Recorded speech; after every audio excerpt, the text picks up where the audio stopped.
विषय कला, घटक कागदकाम, कागद चुरगळणे, कोलाज काम, मासा. बालमित्रांनो, आज आपण जे कोलाज काम करणार आहोत त्यासाठी आपल्याला कोणतं साहित्य लागणार आहे ते आधी आपण बघून घेऊया. यासाठी आपल्याला लागणार आहेत रंगीत कागद. आता मी जे कागद घेतलेले आहेत ते आहेत घोटीव कागद, जे एका बाजूने पांढरे असतात आणि एका बाजूने रंगीत असतात. याऐवजी तुम्ही क्रेप कागद घेऊ शकता किंवा दुसरे रंगीत कागद जे दोन्ही बाजूने समान रंगाचे असतात ते घेऊ शकता, किंवा पतंगाचा कागद असतो तो सुद्धा तुम्ही घेऊ शकता. त्याशिवाय आपल्याला फेविकॉल लागणार आहे, एक छानपैकी पांढरा कागद लागणार आहे, पेन्सिल चित्र काढण्यासाठी लागणार आहे. ओके, तर हे सगळं सामान घेऊन आपण आता कोलाज काम करायला सुरुवात करणार आहोत.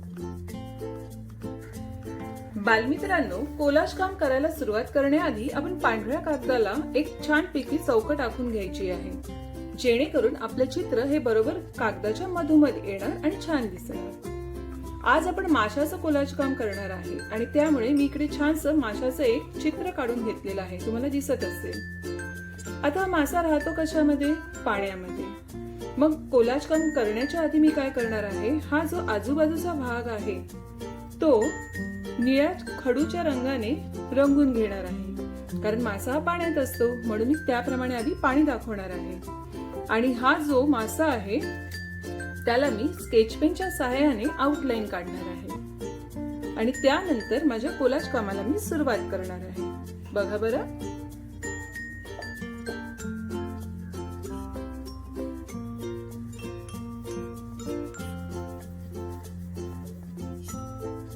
जास्त गडद आपल्याला करायचं नाहीये, हलक्या हाताने आपण हा आजूबाजूचा जो भाग आहे तो रंगून घेणार आहोत.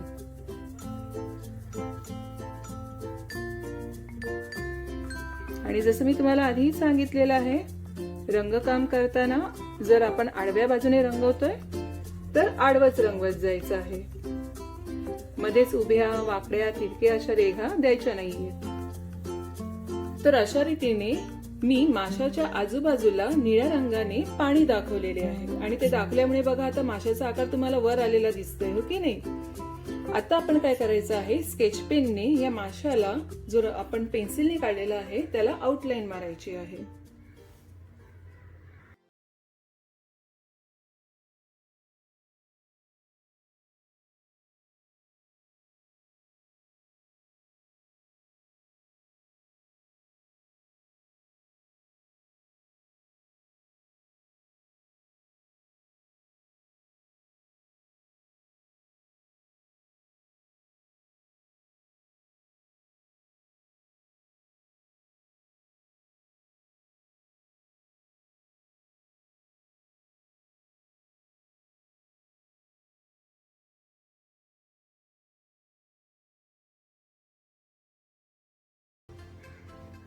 बघा, झालं ना आपला छान मासा तयार.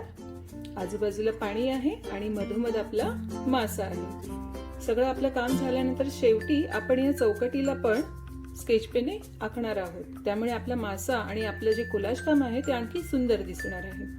ठीक आहे, आता आपण कोलाज कामाला सुरुवात करणार आहोत. आता मी जो हा मासा करणार आहे तो छान रंगीबिरंगी बनवणार आहे. हा मासा करण्यासाठी मला वेगळ्या वेगळ्या रंगांची गरज आहे, म्हणून मी एवढे सगळे घोटीव कागद घेतलेले आहेत. तुम्हाला हवं तर तुम्ही 2 रंगांचाच वापर करून करू शकता किंवा 3 रंगांचा वापर करून करू शकता. आता कागद जो आहे तो कसा चुरगळायचा हे आपण बघूया. सध्या हे सगळे मी बाजूला ठेवते. सगळ्यात पहिल्यांदा मी वापरणार आहे हा रंग. कोणता रंग आहे हा? गुलाबी. मग मी काय करणार आहे, या गुलाबी रंगाचे मी फाडून तुकडे करणार आहे. शक्यतो हे तुकडे समान मापाचे हवे. ठीक आहे, एक लहान एक मोठा असे नकोय, तर समान मापाचे तुकडे करायचे आहेत. बघा, दिसतंय. आता मी काय करणार आहे, याचे दोन्ही हातांचा वापर करून अशा रीतीने खडी घालून असं चुरगळणार आहे. आता हे चुरगळताना हे असं उघडं नकोय, थोडं दाबायचं त्याला, पण एवढं पण नाही दाबायचं की दाबून दाबून चपटा करायचंय. याला आपल्याला गोलसर ठेवायचंय, त्यामुळे चुरगळल्यानंतर याला असं चेंडू सारखं दाबायचं आहे. दिसते? हा एक तयार झाला. आता दुसरा करूया. आणि शक्यतो एक लक्षात ठेवायचं की ही जी पांढरी बाजू आहे ती घडी घालताना आत गेली पाहिजे, चुरगळताना आत गेली पाहिजे, म्हणजे आपला जास्तीत जास्त रंगीत भाग बाहेर दिसेल. जर तुम्ही घोटीव कागद घेत असाल तर. दोन्ही बाजूने रंगीत कागद असेल तर तुम्हाला कसंही केलं तरी चालणार आहे, म्हणजे चुरगाळणं घडी कुठल्या बाजूने घातली तरी चालणार आहे. पण जर घोटीव कागद घेत असाल तर शक्यतो पांढरी बाजू आतमध्ये घालायची, म्हणजे आपल्याला छानपैकी जास्त रंग असलेला रंगीत असा गोळा मिळणार. बघा, दिसते? आपले गोळे हे जर थोडे लहान आकाराचे असतील तर आपलं चित्र, कोलाज काम हे छान होणार आहे. म्हणून मी काय केलेलं आहे, हे जे मोठे होते तुकडे त्याचे मी आणखी जरा छोटे तुकडे केलेले आहेत, आणि जेणेकरून मला छोटे गोळे मिळणार आहे. बघा, आधी आपल्याला जे जे रंग हवे आहेत त्या रंगांचे आपण अशा रीतीने गोळे तयार करून ठेवणार आहोत, म्हणजे नंतर आपल्याला फक्त चिटकवायचं काम असणार आहे. त्यामुळे मी पण आता पटापट मला हव्या त्या रंगांचे गोळे करून ठेवते. तर बाळांनो, हे बघा, मला ज्या रंगाचे कागद हवे आहेत त्या रंगाचे मी अशा प्रकारे छोटे छोटे तुकडे चुरगळून असे गोल तयार केलेले आहेत. आणि आता यांचा वापर करून मी माशावरती कोलाज काम करणार आहे.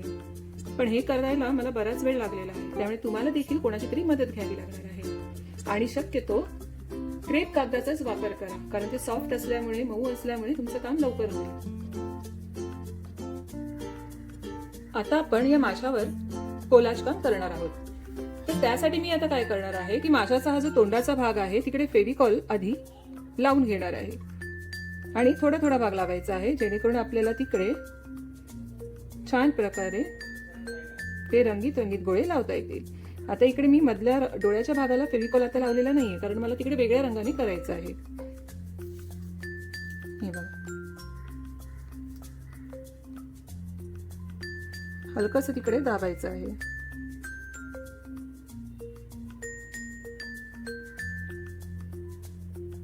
आधी आपण बॉर्डरने नीट रंग करून घेणार आहे. कडेकडेने आधी आपण नीट हे लावणार आहोत.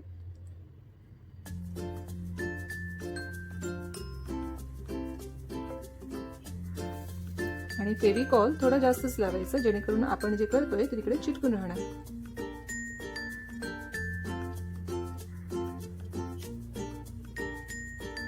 एकदम लांब लांब नाही चिटकवायचे, जवळ जवळ चिटकवायचे, जेणेकरून ते भरीव दिसणार आहे.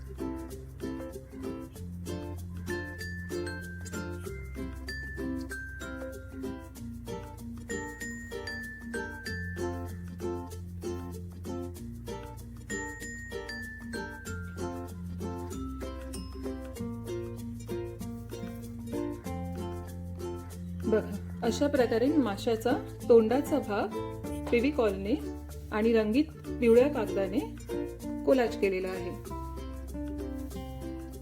आता आपण हा जो खालचा भाग आहे तो करूया.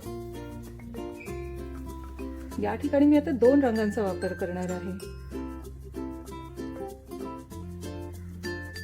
पण त्यासाठी मी आधी माझा अंदाज बांधून घेतला की मला किती कागद कोणत्या रंगाचे लागतील.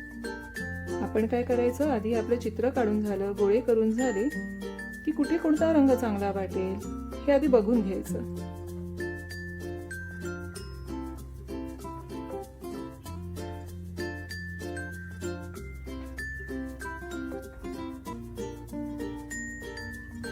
माशाचा कल्याणकडचा भाग असतो ना, गळ्याकडे कल्ले असतात, तो म्हणून आपण वेगळ्या रंगाने आहे असं दाखवू शकतो. त्याच्या खालचा जो भाग आहे तिकडे मी वेगळा रंग लावणार आहे. कोणता रंग घेतलाय बरं मी? लाल. बरोबर. तर इथे देखील मी क्रमाने लावत जाणार, म्हणजे आपलं चित्र जे तयार होईल, कोलाज तयार होईल, ते चांगलं दिसणार. कसंही कुठेही टाकले की मग ते एवढं नीट नाही दिसत.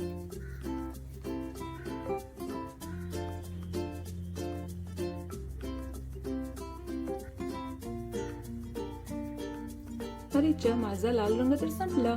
मग आता मी दुसरा हिरवा रंग घेणार आहे. जरी आपण इथे आखलेलं असेल तर हे चिटकवल्यानंतर आपल्याला ते काही दिसणार नाहीये. त्यामुळे हा एक आपल्याला कोलाजमध्ये फायदा आहे की थोडंफार आपण या ठिकाणी रंगसंगती किंवा आपले कागद कमी पडले तर आपण ऍडजस्ट करू शकतो.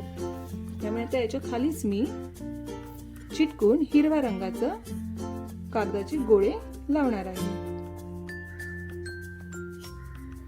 आणि शक्यतो आपण कागद जास्त ठेवायचे आहेत.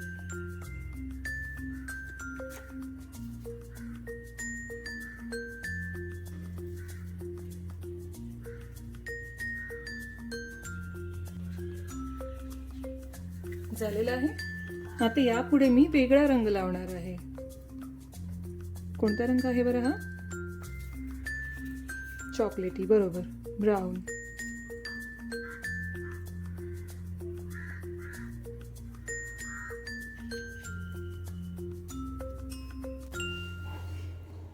आता याच्या खाली मी आणखी एक वेगळा रंग लावणार आहे. कोणता रंग आहे हा? राणी कलर, म्हणजे डार्क गुलाबी.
बघा, अशा प्रकारे मी त्या आकार जो आपण काढलेला होता त्याच्या आतमध्ये सगळे रंग नीट लावून घेतलेले आहेत. आता कुठला भाग राहिलेला आहे?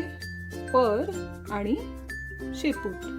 आता आपण हा भाग कोलाज करणार आहोत.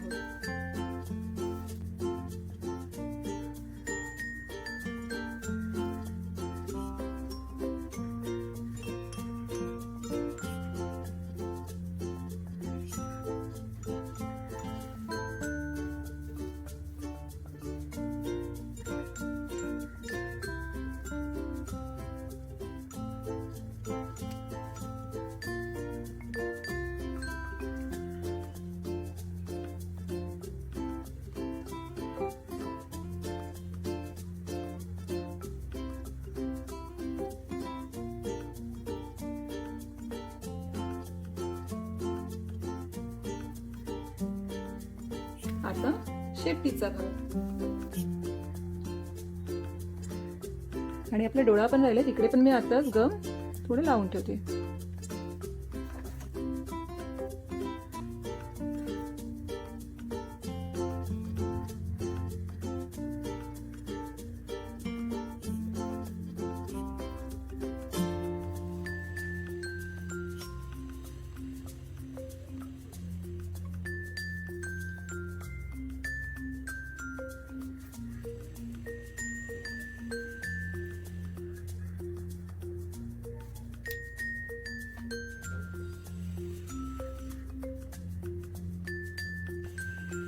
आता आपण डोळ्याला रंगवणार आहोत. आता त्यासाठी मी गडद रंग घेणार आहे, कारण हा फिकट रंग आहे ना, पिवळा. मग त्याच्यामध्ये उठून दिसेल असा मी एक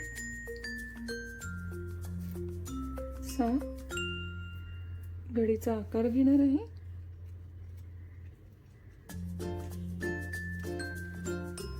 हा लावला मी माशाचा डोळा. आणि अशा रीतीने माझं हे कोलाज काम पूर्ण झालेलं आहे. थांबा हा 1 मिनिट. जादू. आता कसं वाटतंय आपलं हे कोलाज काम? सुंदर झालंय ना? बघा, आधी आपण हे सगळं कोलाज काम केलंय आणि त्यानंतर मासा जो पाण्यात पोहत असतो त्याच्या तोंडातून असे बुडबुडे येत असतात हवेचे, तेही बुडबुडे आहेत. आणि पाण्यामध्ये वेगवेगळ्या प्रकारच्या वनस्पती असतात, शेवाळ असतात, ते हे सगळे आहेत. आणि हे केल्यामुळे आपला जो कोलाज कांता मासा आहे तो आणखी सुंदर झालेला आहे. तर तुम्ही देखील लवकरात लवकर हा मासा तयार करायचा आहे. व्हिडिओ आवडल्यास चॅनल सबस्क्राईब करून बेल आयकॉन दाबायला विसरू नका.